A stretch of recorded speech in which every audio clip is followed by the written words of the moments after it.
আজকে আমাদের রান্না ভাপা দই। 500 গ্রাম দইকে আমি জল ছড়িয়ে নিয়েছি ভালোভাবে। কেক টিন নিয়েছি, এর মধ্যে ঘি দেওয়া আছে, ঘিটা ব্রাশ করে নেব।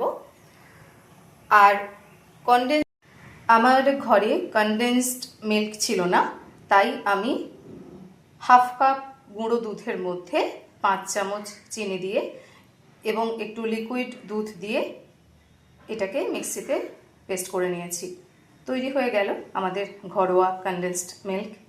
এইটা এখন আমি এই জল ছড়ানো টক দইয়ের মধ্যে দিয়ে দেব। তো কনডেন্সড মিল্ক না থাকলে চিন্তার কোনো কারণ নেই, এবং এটা আমি ভালোভাবে ফেটিয়ে নেব। ফ্রাইং প্যানে আমি জল ফুটতে দিয়েছিলাম। এবার আমি দইয়ের মিশ্রণটা আমি এর মধ্যে বসিয়ে দেব। কোনো স্ট্যান্ড কিচ্ছু লাগবে না। এবার এটা স্টিমে হতে থাকবে।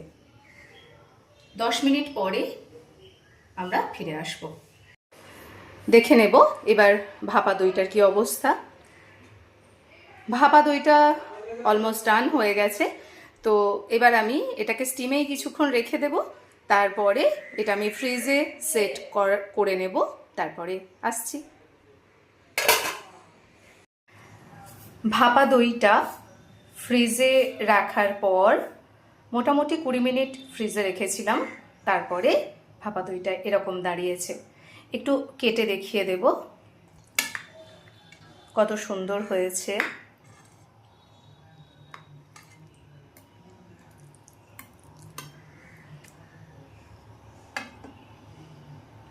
দেখুন কত সুন্দর হয়েছে, ভীষণ সুন্দর খেতে লাগে, খুব ভালো খেতে হয়। তো ভাপা দইটা অনুরোধ রইল একবার করে দেখবেন। যারা কম মিষ্টি খান একটু মিষ্টি কম দিলেই হবে। তৈরি হয়ে গেছে আমাদের ভাপা দই। কেউ গার্নিশ করতে চাইলে আমন্ড কুচি, কাজু কুচি দিয়ে করতে পারেন। এটা এমনিই খেতে ভালো লাগে। আজকের মতো এই পর্যন্তই, টাটা।